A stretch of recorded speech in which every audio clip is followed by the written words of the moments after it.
Sir has retired from KV Kendriya Vidyalaya Chakeri Kanpur.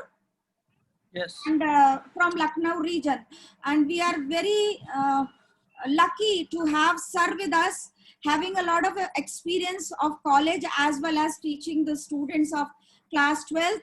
So we are very lucky to have sir with us. Sir, over to you, sir. Please start. Okay.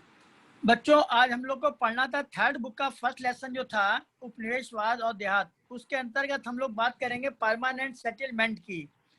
तो permanent settlement की जब लोग बात करते हैं कि ये क्यों लागू किया गया, कब लागू किया गया, तो आपको मालूम होगा जब कॉर्नवालिस गवर्नर जनरल बनकर भारतवर्ष आया था तो उस समय स्थायी बंदोबस्त की बात चली, मतलब जमीन की व्यवस्था की बात चली कि कौन सा बंदोबस्त किया जाए जिससे कि जमीन से ज्यादा आय हो सके और लॉस कम हो। तो जब ये बात स्थायी बंदोबस्त की शुरू हुई तो उस समय दो प्रकार की विचारधारा थी। कलकत्ता काउंसिल के दो सदस्य थे, सर जॉन शोर और सर जेम्स ग्रांट। तो देखो दो विचारधाराएं थी जिसमें सर जॉन शोर का कहना था कि जो जमींदार हैं उनको भूमि का मालिक बनाना चाहिए और वही सरकार को इसका लगान जमा करेंगे। लेकिन दूसरी जो विचारधारा थी, दूसरा कॉन्सेप्ट था, वो सर जेम्स ग्रांट का था। जेम्स ग्रांट कहते थे नहीं, जमीन सरकार की है और सरकार को ही जमीन का मालिक होना चाहिए और वो एक कॉन्ट्रैक्ट के तहत लोगों से लगान वसूल करना चाहिए। लेकिन ये दो विचारधाराएं जब थी तो उसी समय कॉर्नवालिस ने, जो कि स्वयं एक जमींदार था और जमींदारों का एक ऐसा वर्ग तैयार करना चाहता था कि जिस प्रकार से आयरलैंड में जमींदारों का एक समूह था, वर्ग था, एक क्लास था जो कि सरकार को शासन करने में सहायता कर रहा था। इसलिए कॉर्नवालिस जमींदार था तो उसने जमींदारों का पक्ष लिया और कहा कि जमींदारों को ही जमीन का वास्तविक मालिक मानना चाहिए और एक कॉन्ट्रैक्ट के तहत जमींदारों से लगान वसूल करना चाहिए। तो कॉर्नवालिस ने जमींदारों के साथ एक एग्रीमेंट कर लिया और ये एग्रीमेंट किया। लेकिन इसके पहले जो स्थायी बंदोबस्त यहाँ लागू किया कॉर्नवालिस ने, ये क्यों किया? क्योंकि इसके पहले सरकार के द्वारा या कंपनी के द्वारा जो व्यवस्था की जाती थी, एक वर्षीय व्यवस्था चलती थी। तो एक वर्षीय व्यवस्था में हर साल क्या होता था, जमीन का टेंडर होता था, हाईएस्ट बोली बोलने वालों को भूमि लगान पे दी जाती थी, जो ज्यादा लगान देगा उसको जमीन दे दी जाती थी। लेकिन ये सिलसिला हर साल होता था, तो इससे क्या होता था कि जमीन में देने के बजाय खर्चे ज्यादा आते थे। फिर उसमें टेंट की व्यवस्था, सरकारी अमला सारा पहुंचता था, उसकी व्यवस्था, तो इस प्रकार से बहुत से खर्चे आते थे। तो एक वर्षीय व्यवस्था के बजाय भी 5 वर्षीय व्यवस्था की गई, तो उसमें भी यही सिस्टम लागू किया गया, तो खर्चे आने लगे। फिर 10 वर्षीय व्यवस्था की गई। बाद में कंपनी ने इसको चेंज करने का प्रावधान रखा और कहा एक दीर्घकालीन व्यवस्था की जानी चाहिए। दीर्घकाल से मतलब है कि एक लंबे काल तक, जिससे कि बार बार कंपनी का होने वाला जो खर्चा है वो बच जाए। तो इसलिए कॉर्नवालिस ने एक स्थायी बंदोबस्त किया जो दीर्घकाल तक था, जिसमें बीच में किसी प्रकार का चेंज कोई भी नहीं किया जाएगा। तो जब ये स्थायी बंदोबस्त इम्प्लीमेंट किया गया तो उसमें कुछ शर्तें कॉर्नवालिस ने जोड़ दी, जिसके के द्वारा कंपनी को ज्यादा से ज्यादा लाभ हो सके। तो उसने सबसे पहली शर्त देखो क्या रखी कि जमींदारों के साथ एक एग्रीमेंट किया गया, जमींदार भूमि के मालिक मान लिए गए और उनसे कहा गया कि वो अपनी जमीन का वार्षिक कर जमा करेंगे, लेकिन अगर वो टाइम से भूमि का लगान जमा नहीं करते हैं तो जमीन का एक भाग, मतलब उनकी जमीन वापस ले ली जाएगी। अगर टैक्स नहीं पे करेंगे जमींदार टाइम से तो उनकी लैंड वापस ले ली जाएगी। ये कंडीशन कॉर्नवालिस ने जमींदारों के साथ रख दी। ठीक है, तो अब पहली शर्त ये थी। दूसरी देखो शर्त उसने क्या रखी कि जो जमीन खेती के योग्य नहीं थी, मतलब जो जमीन जिनमें कि हम लोग खेती नहीं करते थे, जैसे कि चारागाह है और मकान है, संपत्ति है, ऐसी जमीन, उस पर किसी भी प्रकार का कोई भी लगान नहीं लगाया जाएगा।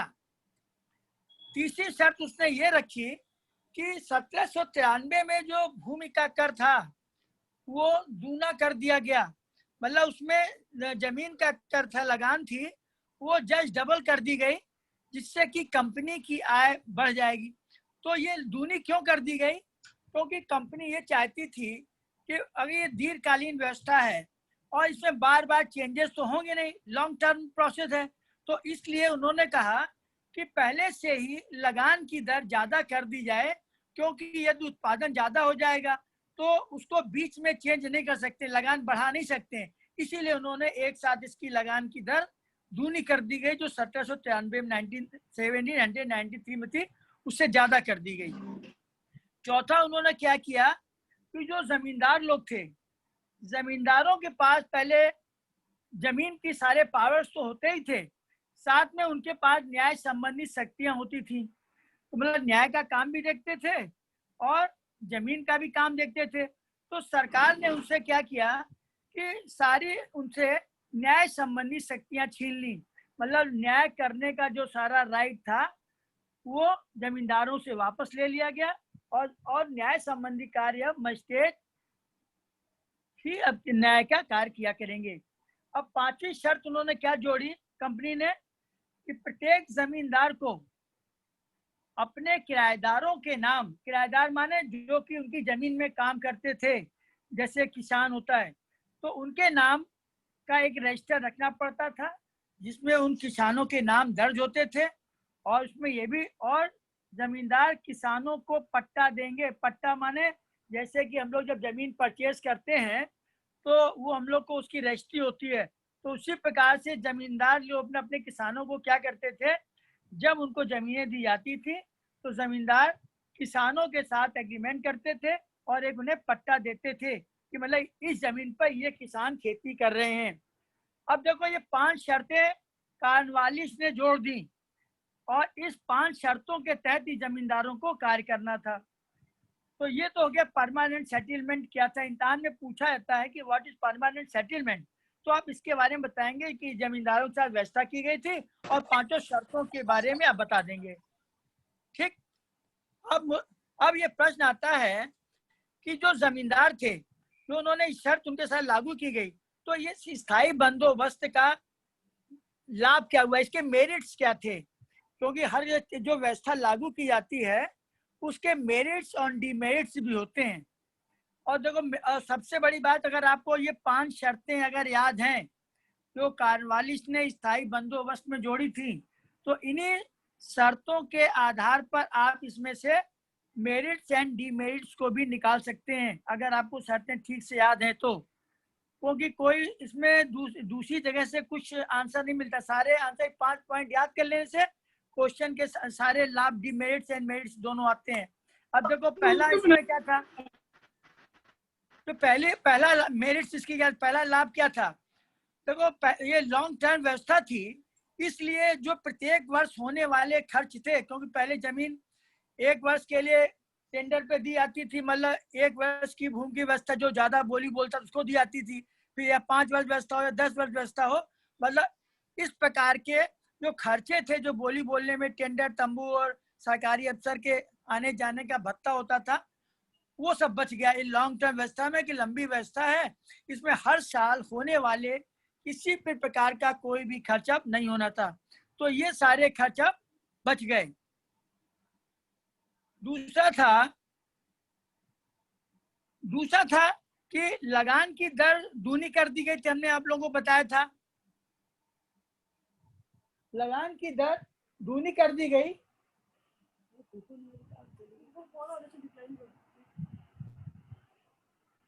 हेलो, हाँ, तो दूसरा देखो लाभ क्या हुआ, हर वर्ष जो ये कहा गया कि लगान की दर दूनी कर दी गई, मतलब जो पहले लगान 1700 में 1791 में में तय की गई थी, मतलब जो लगान की फिक्स दर थी उसे डबल करने से क्या हुआ, इनकम में ज्यादा इजाफा हो गया। अल्लाह उसकी आय अपने आप बढ़ गई, ठीक है। 1793 में जो इनकम लगा थी उससे अब डबल हो गई, क्योंकि लॉन्ग टर्म लगान की दर दूनी कर दी। तो इससे क्या हुआ, कंपनी की आय में जबरदस्त इजाफा हुआ। दूसरा लाभ ये हो गया। तीसरा भी हमने आप लोगों को बताया था कि कंपनी से न्याय संबंधी शक्तियां छीन ली गई थी। तो देखो, एक व्यक्ति को आप लोग जानते हैं अगर 2 काम दिए जाएंगे, एक खेती संबंधी काम भी जमींदारों के पास में था और न्याय संबंधी काम भी था। लेकिन जब उनसे न्याय संबंधी शक्तियां छीन ली गई तो उसके फायदे क्या हुए कि दोनों प्रकार के कामों में स्टेबिलिटी आ गई। जैसे कि अब वो खेती काम कर रहे हैं तो एक मन लगा के अपना खेती काम करेंगे तो उसमें लाभ हो गया। दूसरा था कि न्याय संबंधी शक्तियां जो थी मजिस्ट्रेटों को दे दी गई तो वो काम दूसरे व्यक्ति करने लगे, तो दोनों काम में स्टेबिलिटी आ गई थी। तो ये भी लाभ कंपनी को मिल गया। चौथा क्या था, देखो चौथा लाभ इसमें क्या था, अब जमींदार निश्चिंत हो गए थे, ठीक है, क्योंकि जमींदारों ने को मालूम था कि जो उन्हें लगान देना है उस लगान के अलावा वो जितना भी ज्यादा कमाएंगे तो उनको लाभ होगा। तो जमींदार अब लॉन्ग टर्म व्यवस्था के कारण निश्चिंत थे कि अब हम भूमि में सुधार कर लेंगे और भूमि में सुधार करने के बाद ज्यादा से ज्यादा हम उत्पादन करेंगे। तो उत्पादन ज्यादा कर लेंगे तो उससे क्या होगा, जो लगान निश्चित है सरकार का उनको देने के बाद जितना भी बचेगा वो जमींदारों को लाभ होगा। तो इस प्रकार से जमींदार निश्चित रूप से एक निश्चित हो गए थे कि उनको भी लाभ होगा कंपनी का कर देने के बाद में। नेक्स्ट क्या था कि किसान भी अपनी आय बढ़ा सकते थे। अब देखो, जमीन सरकार ने, कंपनी ने अपनी जमीन किसको दी, जमींदारों को। जमींदारों ने खेती करने के लिए किसको दी, किसानों को। तो किसानों ने, तो जमींदार ने क्या किया, किसानों के ऊपर भी, जो किसान थे उनके ऊपर भी अपना लगान बढ़ा दिया, क्योंकि जमींदार भी तो लाभ लेगा। तो ये जो लगान उनके ऊपर लगाई गई थी उससे ज्यादा उन्होंने किसानों पे लगा दी, जिसके कारण अब वो जमींदार तो लाभ ले रहे थे तो किसानों को भी अब मेहनत करनी पड़ेगी। तो किसान लोग क्या करते थे, भूमि में वो लोग मेहनत करते थे, सुधार करते थे और कहते थे भूमि में सुधार कर लेंगे तो हमें फायदा होगा, क्योंकि लॉन्ग टर्म व्यवस्था है और जमीन उन्हीं के पास रहनी है। तो किसान लोग भी जमीन में सुधार करते थे, उसको और उपजाऊ बनाते थे, जिससे ज्यादा से ज्यादा उत्पादन करने के बाद जो उन्हें जमींदार का कर देने के बाद बचेगा वो किसान का अपना व्यक्तिगत लाभ होगा। इसलिए किसान भी निश्चिंत होकर जमीन में मेहनत करता था और अपनी आय बढ़ा लेता था।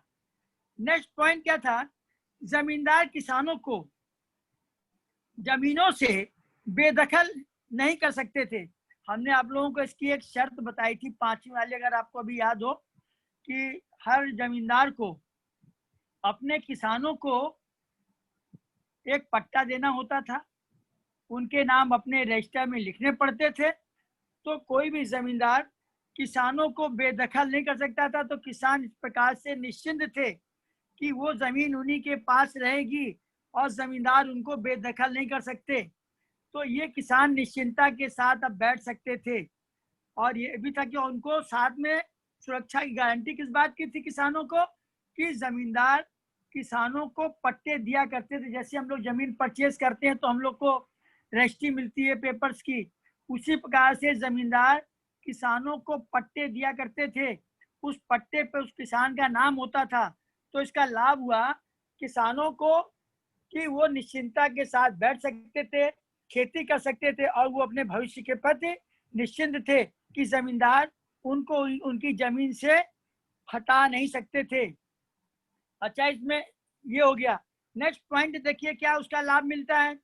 अगर इसमें एक शर्त में और जोड़ा गया था, मान लीजिए इन केस कोई जमींदार किसानों के नाम अपने रजिस्टर में दर्ज नहीं करता। जैसे कि आप लोगों का मान लीजिए केवी में एडमिशन होता है, कोई टीचर आपके का नाम रजिस्टर में न जमा करे, आपकी फीस जमा है और टीचर अटेंडेंस न ले, तो टीचर आपका नाम काट नहीं सकता क्योंकि आपकी फीस जमा। उसी प्रकार से जो किसान था, किसानों के नाम रजिस्टर में लिखने पड़ते थे और मान लीजिए उन्होंने नाम रजिस्टर में नहीं लिखा, उनको पट्टे नहीं दिए, तो किसानों को ये भी कहा गया था किसान कोर्ट में जाकर कानून का सहारा लेके अपने अधिकार की मांग कर सकता था।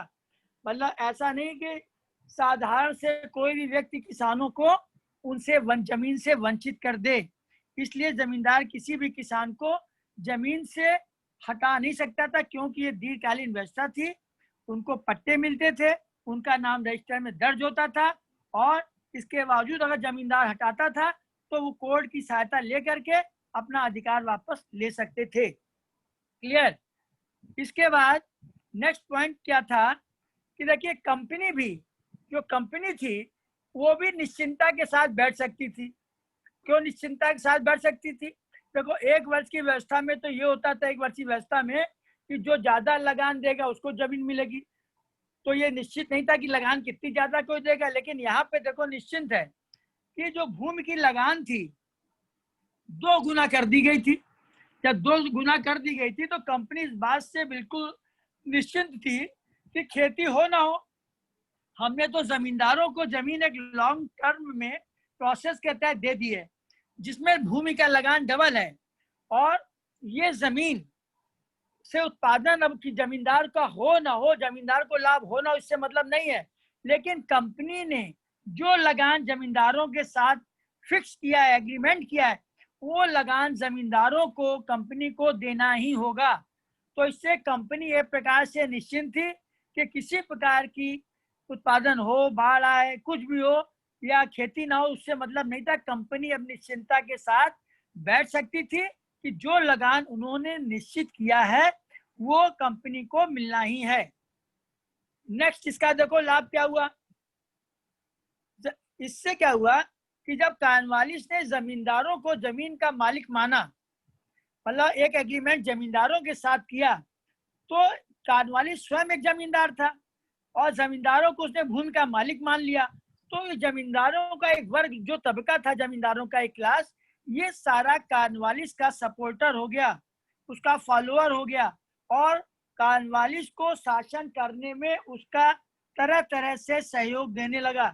तो ये जिस प्रकार से अभी बताया था हमने, आयरलैंड की तर्ज पर उसने जमींदारों का एक ऐसा वर्ग तैयार कर लिया जो कंपनी को शासन करने में हर समय उसकी सहायता करता था। तो इस प्रकार से शासन के करने में, सहयोग प्राप्त करने में जमींदारों का एक बहुत बड़ा रोल था।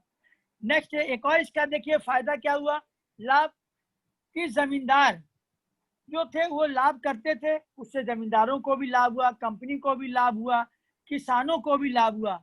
और आपने देखा होगा, जब किसी के पास धन संपन्नता होती है तो उसके मन में तरह तरह के नए नए विचार आते हैं, नए नए काम लोग करने सीख जाते हैं, क्योंकि पैसे से सब लोग नई प्रकार के तौर तरीके, रहन सहन, सब उनके डेवलपमेंट हो जाते हैं। तो इससे क्या क्या लोगों को जो जीवन था उसमें भी परिवर्तन हुआ, और साथ में शिक्षा व संस्कृति का प्रचार व प्रसार हुआ। अरे जो शिक्षा और संस्कृति थी उसमें भी डेवलपमेंट हुए, क्योंकि जब आर्थिक उन्नति हुई तो आर्थिक उन्नति के साथ साथ इसका भी प्रचार और प्रसार हुआ। तो इस प्रकार से कंपनी के, इसके साथ क्या हुआ, कंपनी को बहुत ज्यादा लाभ हुआ, और कंपनी के साथ साथ जमींदार और किसानों को भी बड़े पैमाने पे लाभ हुआ। ठीक है, तो ये तो इसके हो गए लाभ। और ये हमने लाभ देखिए निकाले किससे, जो स्थायी बंदोबस्त की आपने 5 शर्तें लागू की थी, इंप्लीमेंट की थी, उन्हीं 5 शर्तों से अगर आप याद कर लेंगे तो मेरिट्स निकल आए थे।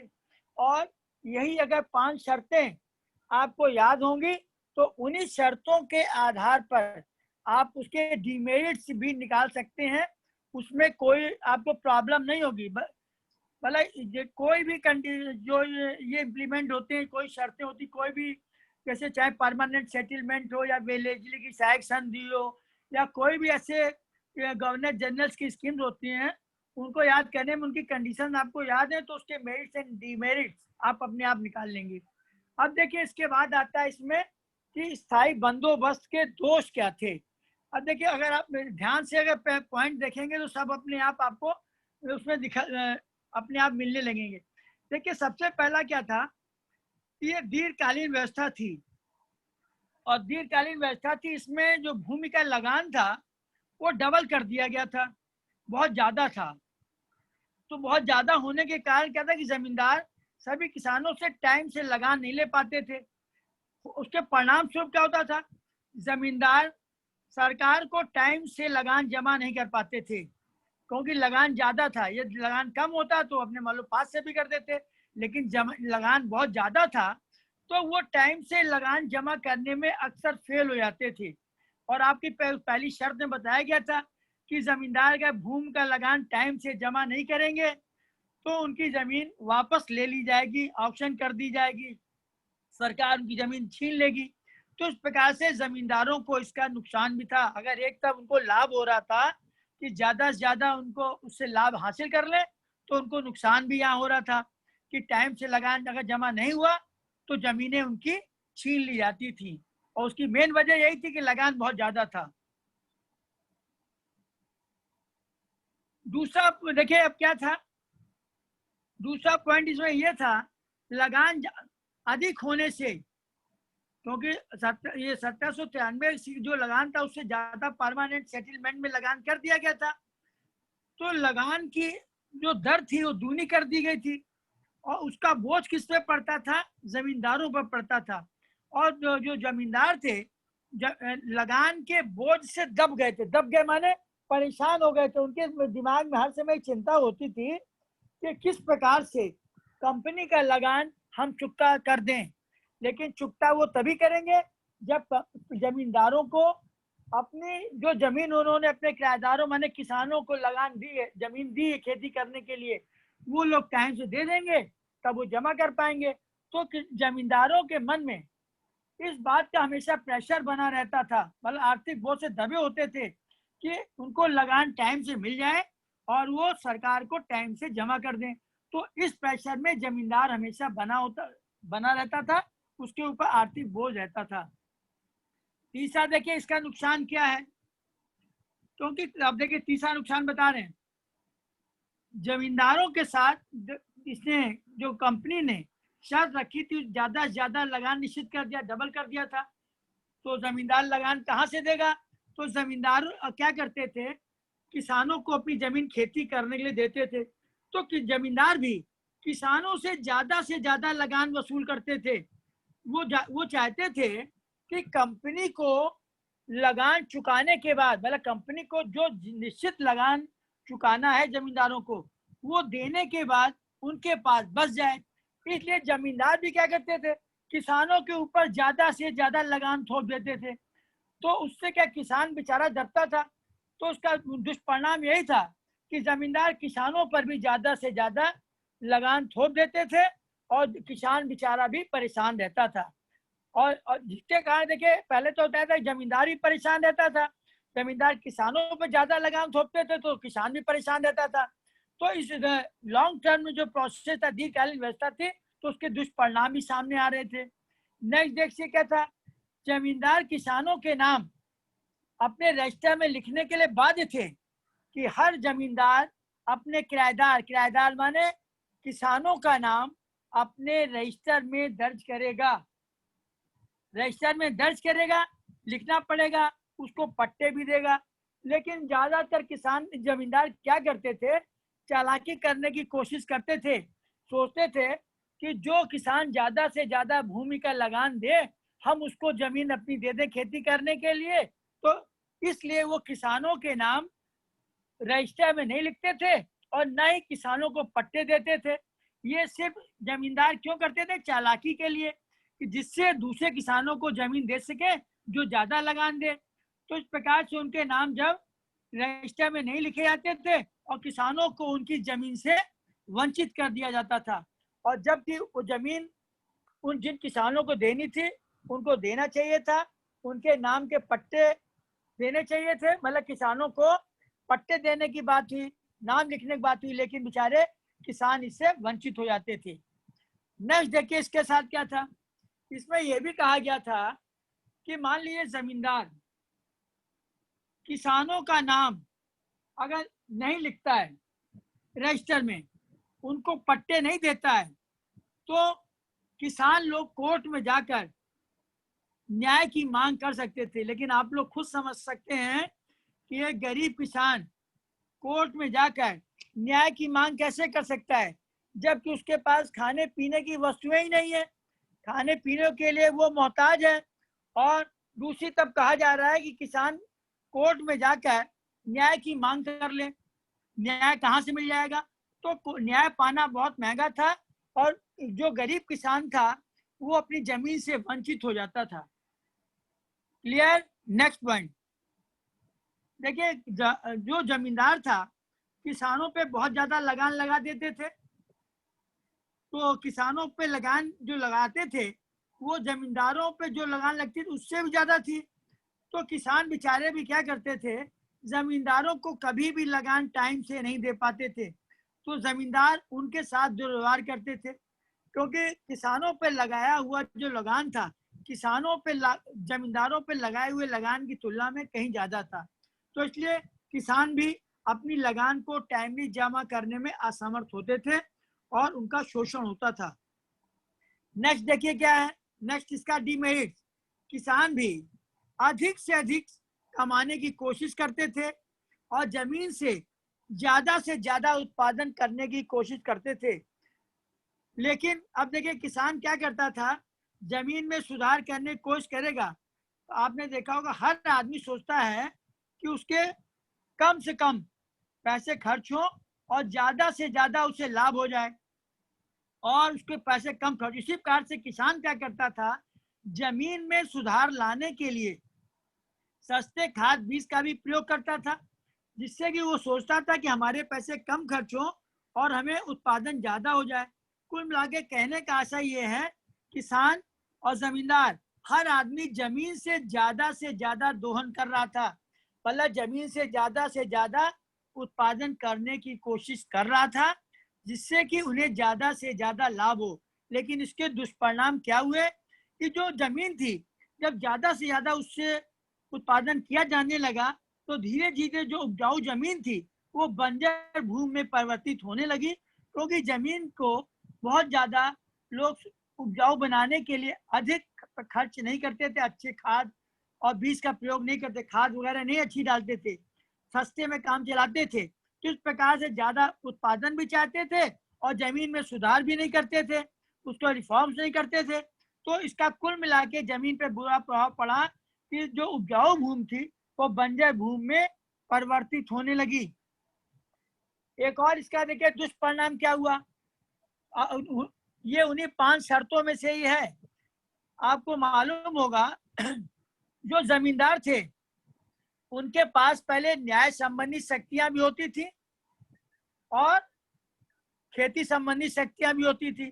तो आपको मालूम होगा जो जमींदार बड़े बड़े सब जमींदार होते थे वो अपने पास लठैत रखते, लठैत माने उनके आदमी होते थे, जैसे गुंडे होते थे। तो एक तरह से हम लोग कहते हैं उनके पास एक छोटी सैनिक, और वो जमींदार कभी कभी आपने पढ़ा होगा हिस्ट्री में ही, जो सामंत आमंत कहलाते थे, जो पढ़ने पर राजा को अपने सैनिक सहायता मुहैया कराया करते थे। तो ये जमींदार होते थे, उनके पास सैनिक टुकड़ियां होती थी। लेकिन जब जमींदारों से न्याय संबंधी शक्तियां छीन ली गई थी तो जमींदारों की जो सैनिक टुकड़ी थी वो टोटल पूरी तरीके से नष्ट कर दी गई।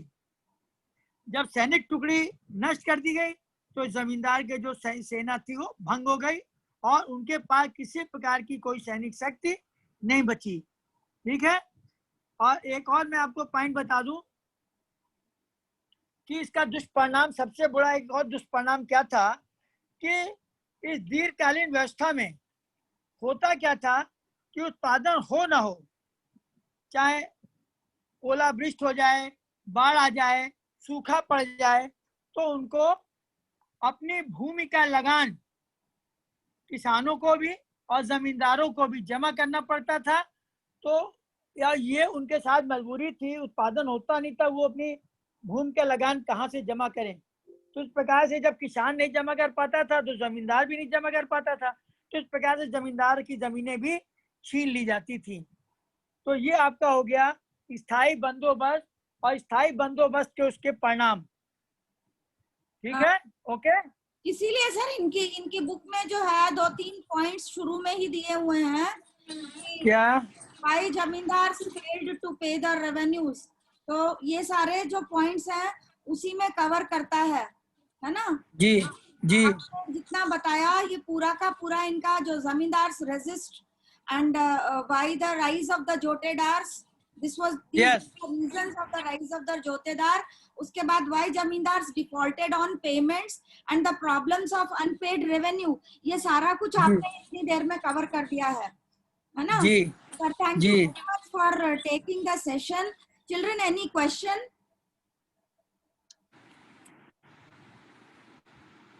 Children, any question from your side? You can ask. आपने 5 पॉइंट्स बताए थे वो एक बार फिर से बता दीजिए. सर ओके एक बार रैप अप कर दीजिए फटाफट.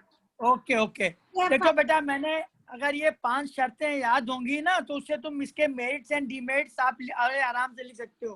देखो पहली शर्त ये थी, पहली कंडीशन का वाली जो जोड़ी थी कि जमींदारों को भूमि का मालिक माना गया. जो जमीन थी उसका मालिक जमींदार होगा और वही भूमि का लगान जमा करेगा, और यदि लगान टाइमली जमा नहीं करेगा तो उसकी जमीन वापस ले ली जाएगी. पहली शर्त ये थी.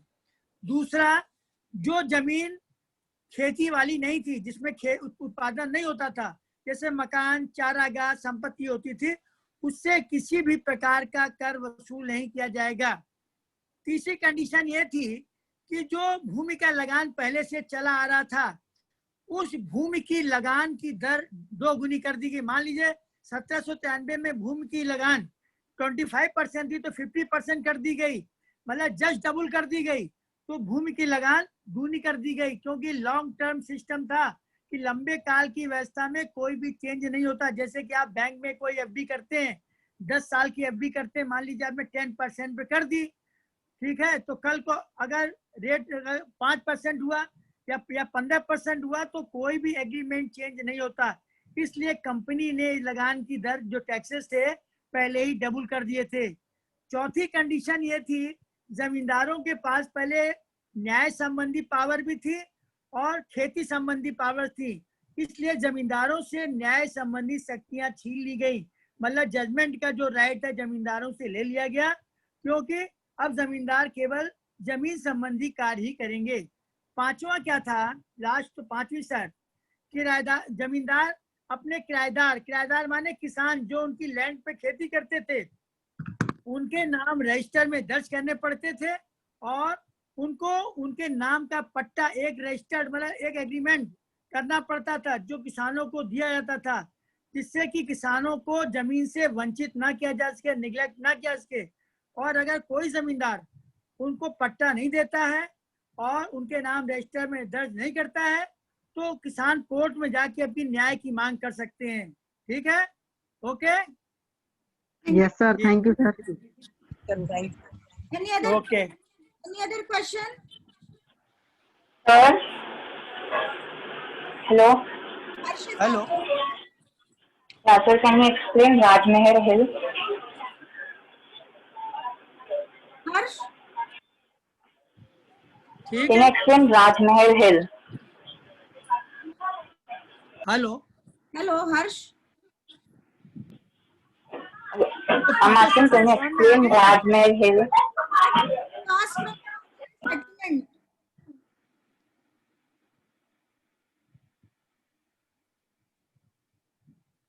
Hello. Anushka. Yes, Anushka, ma'am. we are running short of time. You propose what? हाँ बेटा. Sir? Okay, ma'am. Thank you, sir, for coming. Lecture of us. It was very nice. And sir, we enjoyed the lecture a lot, and we understood the chapter in a short period of time. The way you explained it was very nice. Thank you बेटा. Thank you, okay sir, for your precious time. Okay, thank you. Anushka, your camera is not open. Anushka, open the camera. Yes, ma'am. Anyone else who wants to say thanks to sir? Thank you, sir. Yes ma'am, thank you so much sir.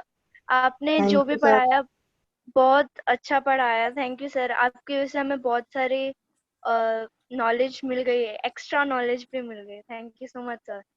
Okay, beta. Thank you. Anyone else? Avanshika? Avanshika? Yes ma'am sir, आपने सारे points clear कर दिए and जमींदार के मतलब कोई doubt नहीं रहा. Camera? Thank you so much Good. Sir. Good. Anyone else? Harsh? Harsh? Harsh? Okay, sir. Thank you very much, sir, for giving this much time to my children. And once again, I would like you to come to the platform. Children are very happy. Thank you. Thank you. Okay. Bye. Yes sir, thank you so much sir. Okay, beta. Bye. Bye, bye, bye. Thank you, sir.